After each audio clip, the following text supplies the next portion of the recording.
Bonjour, Yann de la librairie Monet, section bande dessinée. Aujourd'hui, je vais vous parler de 4 bandes dessinées. On va aller dans des choses assez denses, donc je vais pas mal rester en surface, mais j'espère que malgré ça, je vais réussir à garder le tout intéressant. On va commencer avec la bande dessinée aux éditions Stenkiss, Le mot en A, une histoire mondiale de l'avortement. Donc oui, on est dans un sujet lourd, pas évident. On a une très belle couverture, donc c'est une bande dessinée documentaire euh, qui s'adresse à tout public, mais majoritairement en fait aux adolescents et aux adultes. Donc le mot en A, en fait, c'est une bande dessinée de Elisabeth Casillas, qui est espagnole, basque, je pense, si je ne fais pas d'erreur, et Igenia Garay. Et donc voilà, en fait, le livre va survoler en partant de l'histoire du film Encloque mode d'emploi, donc Knock It Up, je pense en anglais, de Judd Apatow avec Seth Rogen, j'ai oublié le nom de l'actrice, et donc en fait ce film avait fait scandale parce que il disait qu'en fait il ne fallait pas avorter, et que même si en fait en une nuit on tombait enceinte, une femme tombait enceinte, il fallait qu'en fait ce couple non voulu, d'inconnus, se mettent plus ou moins ensemble et réussissent à élever l'enfant. Donc une espèce de romance un peu étrange qui a fait couler beaucoup d'encre. Et donc le film par de là fait beaucoup pendant les 4-5 premières pages, parle beaucoup des maladresses, des grosses maladresses de Judd Apatow, pour ensuite, petit à petit, expliquer l'histoire mondiale de l'avortement depuis ses débuts. On part très très loin de l'Antiquité, de ces changements, des changements de statut de l'avortement, qui sont bien entendu souvent des changements politiques, et puis dus à des contrôles de la population et contrôles de la femme. Donc voilà, c'est un livre assez dense, très intéressant, résolument bien entendu féministe, avec en gamme très simple, 3 couleurs. Et voilà, c'est ça, c'est très intéressant, il vaut la peine vraiment, plus que la peine même en fait, d'être lu et relu surtout, pour retenir toutes les dates historiques afin de bien comprendre en fait les tenants et les aboutissants, et surtout en fait de se rendre compte que souvent il n'y a rien d'acquis définitivement, et c'est ça qu'on comprend dans ce livre. Donc on est toujours, comme on a pu le voir dernièrement, ils en parlent, on est toujours un peu sur la tangente, et puis le risque, en fait, à un endroit, en fait, finalement, encore une fois, le droit des femmes bascule. Donc voilà, on est vraiment sur un livre qui reste poignant, pas toujours évident à lire, qui va aussi créer des fois de la colère, ce qui est normal, je pense que c'est voulu par les auteurs.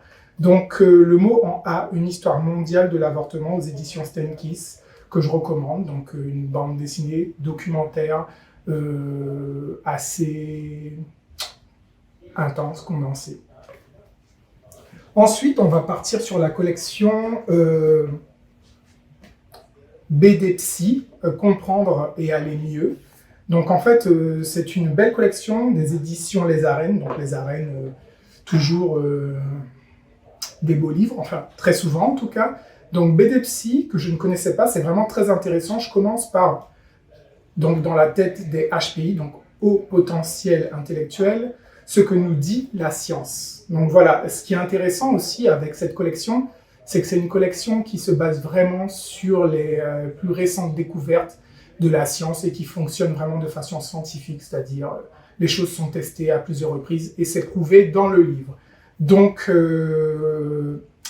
dans la tête des HPI, ce que nous dit la science, c'est vraiment très intéressant. On va partir avec 2 enfants, une enfant de 8 ans et un autre enfant de 6 ans. Tous les 2 sont à haut potentiel intellectuel, mais avec des caractères vraiment différents.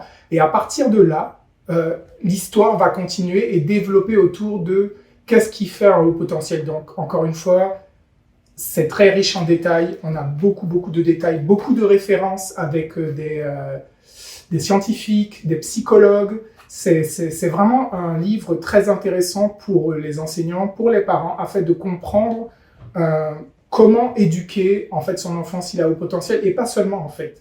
C'est aussi un livre intéressant pour tout simplement permettre à son enfant qui n'est pas à haut potentiel, mais qui, comme on apprend dans le livre, un enfant à haut potentiel n'est pas moins normal ou plus, c'est juste qu'il a haut potentiel, ça va pas le faire changer au niveau de ses émotions, ça n'empêchera pas toujours d'avoir des émotions d'un enfant, comme on le voit dans le livre, de 8 ans, quand il se passe des choses, des réactions, des caprices. Donc voilà, ça parle surtout en fait des capacités cognitives et comment les analyser, et comment ne pas aller trop vite en besogne avec avec ce genre de tests qui vont être posés sur le quotient intellectuel. Donc on va parler ici dans ce livre de quotient intellectuel, de quotient émotionnel et de plein d'autres détails. C'est très très riche, c'est très intéressant, des fois un peu déroutant aussi sur la façon dont finalement les enfants sont un peu casés ou amenés vers des choses où on peut se rendre compte aussi qu'il y a des déceptions de la part des parents ou trop d'attentes.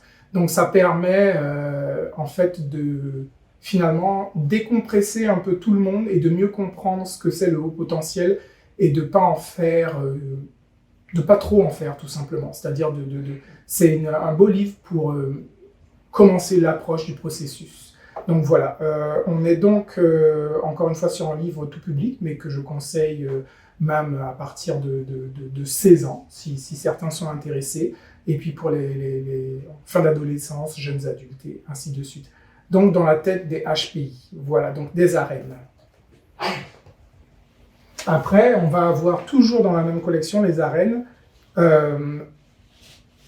toujours pareil, c'est-à-dire des livres pas évidents à faire, qui sont les aventures du bonheur perdu. Être heureux, ça s'apprend. Donc on a 3 auteurs sur celui-là. En fait, on a toujours 3 auteurs pour l'autre aussi. Donc c'est toujours pareil. On fonctionne de la même façon dans ce livre, de façon très didactique. On apprend pas mal de choses. Ici, en fait, dans celui-là, on va avoir plutôt 3 protagonistes, dont elle, qui est en fait finalement la psychologue en sciences positives. Donc ce qui est intéressant dès le départ, c'est qu'ils font la différence entre le développement personnel et la science positive, c'est-à-dire que le développement personnel est basé sur des croyances, donc on a quelque chose justement, comme on le dit, basé sur des croyances qui ne sont pas forcément éprouvées. Et avec la science positive, là, on est en fait sur un système de science qui se base sur tout un tas de scientifiques depuis très très longtemps. Donc encore une fois, comme tout processus empirique scientifique, donc la méthode scientifique, on va partir depuis l'Antiquité, depuis en fait les premiers philosophes qui s'intéressent au bonheur pour arriver à, en fait, finalement, au XXe siècle, aux psychologues, à certains philosophes, à des scientifiques, et finalement à un des protagonistes principaux. Donc en fait, dans cette BD, on va avoir, excusez-moi si j'ai pas retenu tous les prénoms, on a ici, ça se passe pendant un mariage. Donc pendant un mariage, ces 4 protagonistes vont prendre l'aparté, se mettre à part, pour discuter finalement au départ de retrouvailles, mais finalement ça va vite aller vers la conversation de cette protagoniste, qui dit qu'elle est scientifique, et donc petit à petit, qui va aussi être finalement un peu psychologue, puisque c'est sa formation de départ. Donc, elle va petit à petit expliquer qu'est-ce que le bonheur, comment être le plus proche de ça, en expliquant que de toute façon le bonheur n'est pas un état constant, mais plutôt une forme de direction à aller chercher. Et à chaque chapitre, on va parler d'abord du personnage principal qui a commencé tout bas et qui va monter l'échelle et qui était prédestiné à tout finalement rater, mais qui finalement s'en est sorti, mais est-ce que c'est tout? C'est-à-dire la réussite matérielle, est-ce que c'est suffisant? Donc on va aborder ça. Qu'est-ce qu'un revenu? À partir de quel revenu on peut dire qu'on va être heureux? Et ainsi de suite. Après, on va parler aussi de la relation avec sa fille, même sa fille aussi, qui est une ado, qui est très sarcastique. On va parler aussi du sarcasme et du comportement. On va aussi parler de ce personnage qui finalement, lui, ne fait que broyer du noir, qui est tout le temps dans la négativité, et donc il s'impose tout le temps des pensées négatives. Donc, comme encore une fois, je vous le disais au début, on est dans des livres très intéressants avec énormément de références. Une chose que j'ai oublié de dire aussi pour le livre précédent, dans la tête des HPI, c'est que, en fait, à la fin, bien entendu, vous avez un glossaire et des références. Voilà. À partir de là, ici, vous avez tout un tas de choses. Donc, vous pouvez en plus étayer tout ça, aller chercher de la ressource. Donc, voilà, on parle vraiment de beaucoup de scientifiques, beaucoup de références. Beaucoup aussi, il donne déjà des petites méthodes. Donc c'est un livre vraiment intéressant pour tout simplement pour, je pense, tout le monde, puisque on est toujours tous à la recherche du bonheur. Donc je le conseille aussi. Il est vraiment, ça a été parmi mes coups de cœur de ce mois-ci. Donc on met dans la collection les 2 BD Psy. Et puis je vais terminer, donc vous m'excuserez si je baisse un peu des fois la tête pour lire mes notes, je vais terminer avec un livre un peu plus complexe, puisqu'il part directement du Québec et d'une période, on va dire, un peu noire du Québec, si je peux dire, mais peut-être pas tant que ça non plus. Donc c'est Mourir pour la cause de Chris Oliveros. Mourir pour la cause, c'est Révolution dans le Québec des années 1960. Donc rien que ça. Voilà, c'est un très beau roman graphique, très belle bande dessinée aux éditions Pau Pau. Chris Oliveros, si je me trompe pas, a été entre autres parmi les fondateurs de Drawn and Quarterly. Donc là, on a un monsieur qui connaît très très bien la bande dessinée, le roman graphique, la bande dessinée documentaire.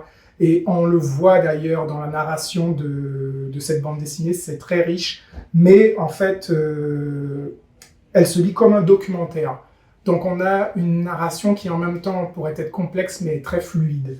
Donc on commence, en fait il y a plusieurs chapitres et chaque chapitre c'est sur un leader felkiste. On va commencer avec les 2 premiers leaders. Donc, on part du début des années 60 pour s'approcher à la fin, début 70. Donc on a tout un tas de personnages qui viennent. Ah oui, aussi une petite différence, c'est que les dialogues, pour les dialogues en anglais, ils sont mis en majuscules, c'est-à-dire quand les personnages sont anglophones, on va avoir des bulles avec des dialogues en majuscules, et quand les personnages sont francophones, ça va être en minuscules. J'y arrive.